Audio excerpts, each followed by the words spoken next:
Alright, so I just came across one of the most baffling side quests I've ever seen a human being take on, and I've seen people spend 400 hours trying to 100% a game that isn't even fun. This though, this is a whole different genre. This is like life any percent speedrun to bankruptcy but with extra calories.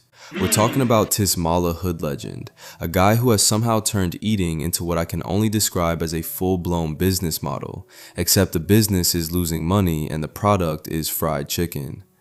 Every day we eat good lobster fried rice with barbecue spare rib tip. Tismalla. Now look, I'm not here to shame anyone for eating. I eat, you eat, everyone eats. That's kind of the whole deal with being alive. But there's a line somewhere between I'm grabbing lunch and I have engineered my entire daily routine around maximizing how often I can eat in different locations like I'm collecting Pokemon badges. And this guy, he pole vaulted over that line.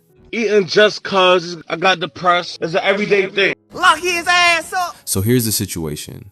Most people get a job to, make money, pay bills, survive, maybe save up for something nice. This man looked at employment and said, what if I use this purely as a tool to unlock more food opportunities? It's like he saw the concept of a job and treated it like a fast travel system between restaurants. He gets into this rideshare rental situation, already a bit of a commitment, right? Weekly payments, driving people around, all that. Sounds like the beginning of a responsible arc. Character development, growth. Nope. Instead, it feels like he accepted the job and immediately forgot the objective. It's like starting a mission in the game and just wandering off to pick flowers while the main storyline is screaming in the background. Cranberry juice, fried chicken with oxtail gravy, some junior bacon cheeseburgers, bacon, egg, and cheese on the bagel, 2 Whopper Juniors. Damn! From what I've seen, the workflow goes something like this. You pick someone up, drop them off, and then instead of thinking, alright, next ride, it's, that was exhausting, time to reward myself with enough food to feed a small medieval village. And he does this constantly, not like once or twice. This is a pattern, a lifestyle, a philosophy. It's not even treating yourself anymore. At this point, it's like he's legally obligated to celebrate every minor accomplishment with a full course meal. You ever send one email and feel productive? Imagine that, but instead of feeling good for 5 seconds, you immediately go and order half the menu. That's the energy. And what really gets me is the efficiency, or lack of it. Because on paper, you might think, okay, maybe he's cutting out delivery costs. Smart, no more overpriced fees. But then you realize he's paying for the car. He's barely using it for its intended purpose. And every time he does use it, it somehow loops back into buying more food. So instead of saving money, he's basically created a more complicated, more expensive version of the same problem. It's like if someone said, I'm going to save money on water, and then bought a yacht. The logic just doesn't hold up under any form of inspection. And the craziest part is how casual it all feels. There's no sense of, this is unsustainable. It's just business as usual. Another day, another meal, another, I deserve this because I existed for the past hour.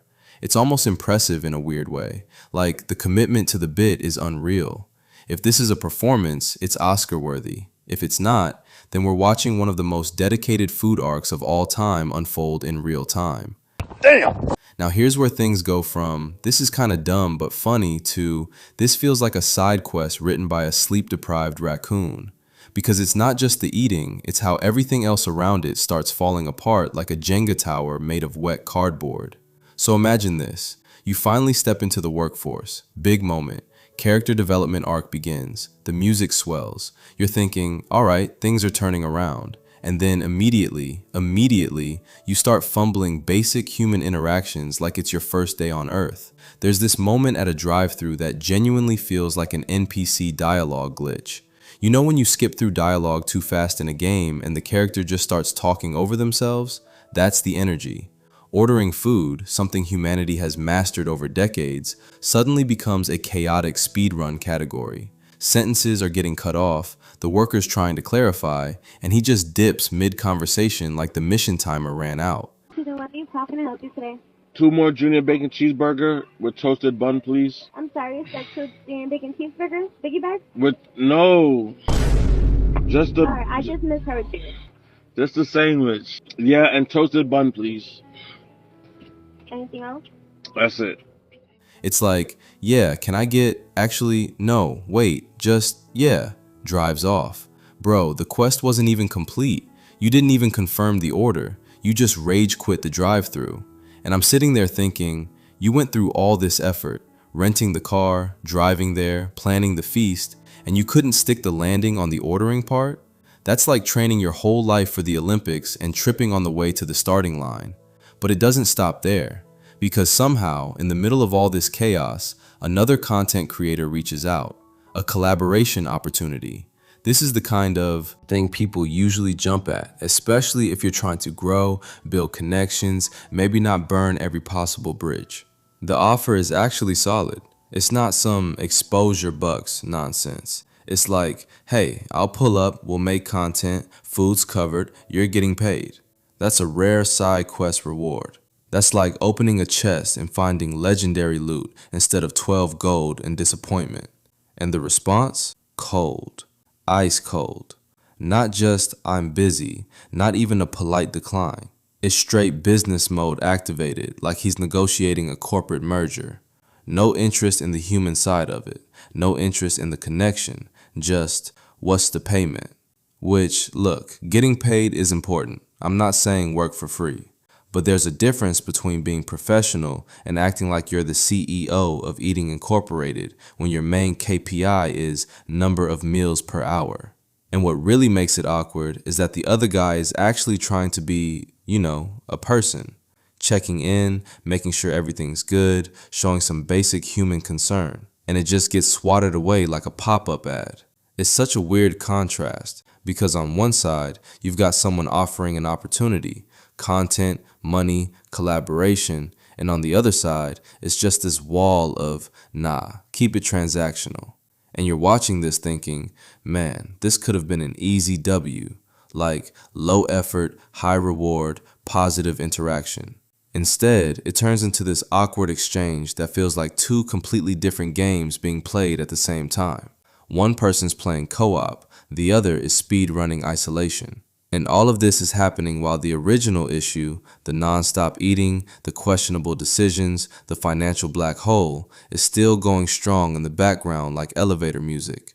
Nothing's being addressed, nothing's slowing down. It feels like he's piling problem on top of problem, almost as if it's intentional. Because sooner or later, the internet does what it always does. It notices, reacts, and turns the whole situation into a spectacle. And somehow, Tismalla Hoodlegend ends up getting pulled into bigger creator spaces. We're talking streams, collabs, appearances, the kind of exposure people grind for years to get. On paper, this is the comeback arc. This is where the training montage music is supposed to kick in. You take the attention, flip the narrative, show growth, maybe pivot the content a bit, boom, redemption story. That is not what happens. Instead, it feels like he walked into the lion's den wearing a steak suit and said, yeah, this will be fine. Because these streams, they're not exactly supportive environments. It's not like everyone's sitting around saying, hey man, we believe in you. No, it turns into one of those situations where you're not in on the joke. You are the joke. He be eating all goddamn day, bro. That shit is fucking hilarious. Hey, why you stop Uber? It's that Hey, bro. bro. That's why he eats so much. Listen, man. I'm burnt out, man. That's all I gotta tell you. Hey, I ain't gonna lie, 480 is unacceptable, gang. It's unacceptable. between me and for you. real. Oh God, I'm finna get a surgery though. Fucking surgery, they got the shit. You know they got the little waist trainers now. They squeeze your shit in. And it's uncomfortable because you can see exactly what's happening. The attention isn't coming from a place of respect. It's coming from, this is entertaining to laugh at. It's like being invited to a party and slowly realizing you weren't invited as a guest, you were invited as the entertainment. People are cracking jokes, making comments, pushing buttons, and instead of shutting it down or steering things in a better direction, he just kind of rolls with it, which might seem harmless at first, but it sets a weird precedent. Because now the content isn't just guy who eats a lot, it becomes guy people watch because they expect chaos. And once you fall into that lane, it's hard to get out. The algorithm loves it, the audience expects it, and suddenly you're locked into a character you didn't even consciously create. That's the trap. And the frustrating part is, Oh my